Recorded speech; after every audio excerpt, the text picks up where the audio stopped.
curved seams are scary for you and you shy away from any kind of these blocks using curved seams, in this video I will teach you a quick and easy method to make any curved seam and have accurate results. And I'll give you this awesome block pattern and show you two different methods how to sew it. The second method is a foolproof technique for even beginners to make any block with curved seams. So stay tuned for that one. My name is Brigitte Heidland from Zen Chic, and if you like this video, subscribe and hit the bell to be notified each time I publish a new video tip. I thought this block, which is a contribution to Moda Blockheads, called Walking in Circles. So first I will show you in this video how to do a curved seam in general, and then I will give you all the tricks and tips I used to make that one.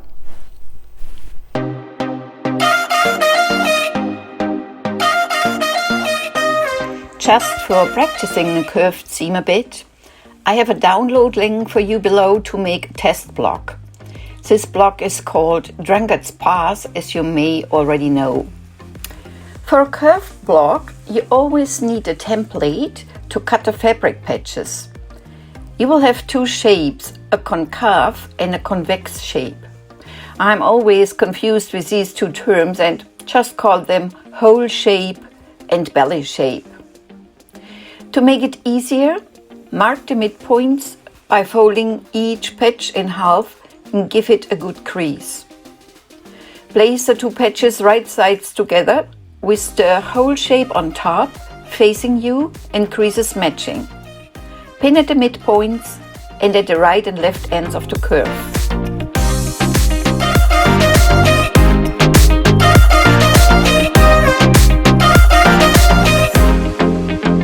Now I start sewing, and while I stitch along I have to stop, needle down and pivot slightly in order to retain the arc of the curve.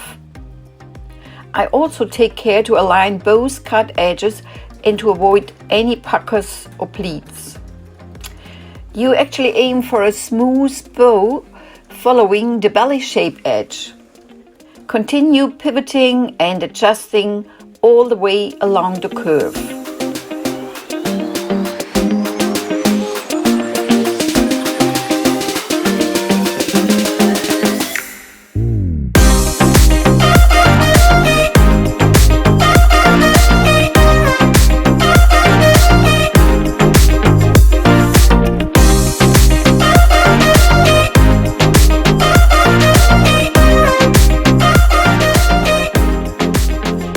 And this is how your curved seam will look on the back side. You will press seams towards the hole shape. Now that was easy, wasn't it? Let me know in the comments below if you now feel a little bit more confident to try a curved seam. Some of you might know that I am a contributing designer for a free sampler quilt hosted by Moda, and it's called Blockheads. And I made a block with curved seams as my contribution. I called that Walking in Circles. It's a little bit more challenging than our first simple curve, and you will find all the instructions and templates for this block in my recent blog post. I will link that underneath. Also, I will give you a link to a Facebook group where you can see other people's results.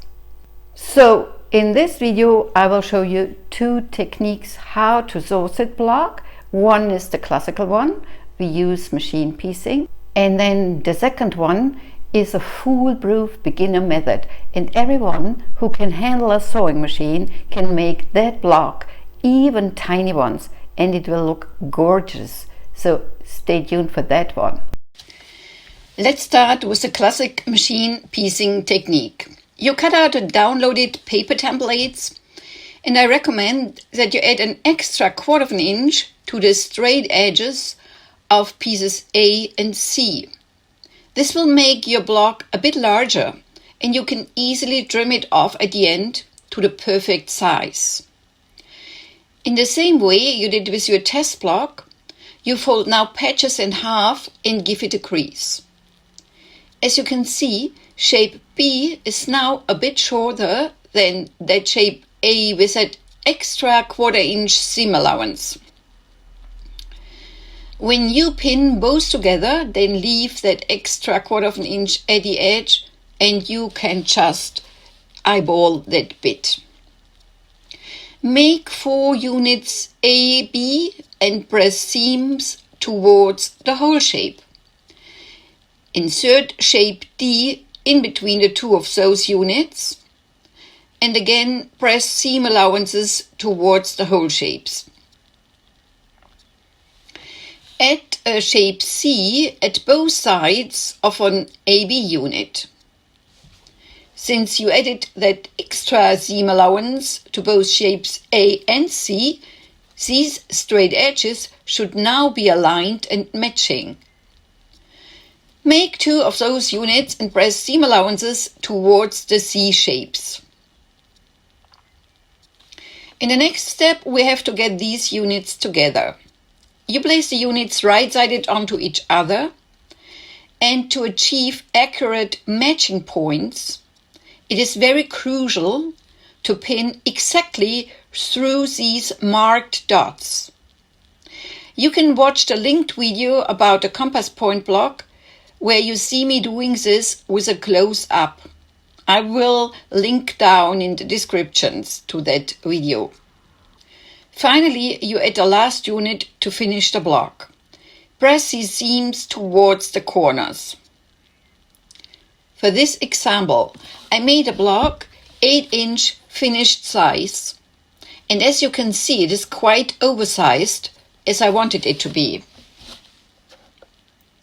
Now I can align my ruler to the middle axis and can trim off the block to the desired size.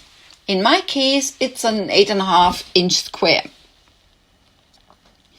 I made 4 of these walking in circle blocks in the 8-inch size, and then I got this stunning little pillow which I quilted with simple straight lines.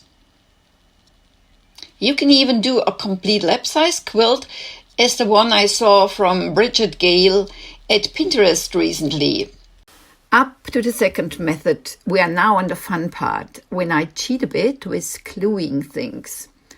This cheating method allows me to get smooth curves even on such a tiny little block, like the 4-inch size for my cute pin cushion.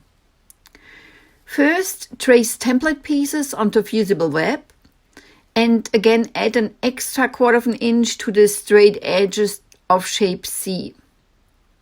Cut out all fusible shapes roughly and iron them onto the back side of the chosen fabric. Now cut out all shapes exactly. Prepare a background square which will also have an extra 1/4 inch all around and mark the middle axis with a crease. Place all your shapes and finally iron them on.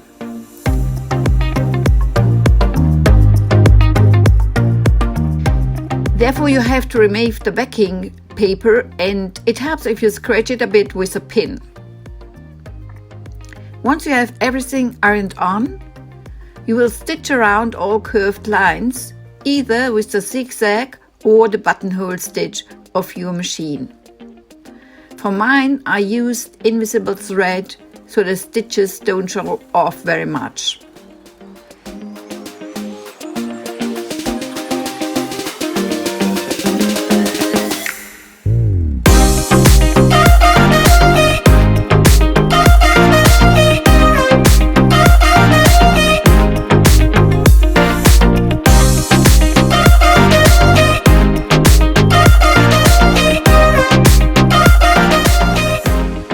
Finally, I'm trimming my oversized block to the desired size and voila!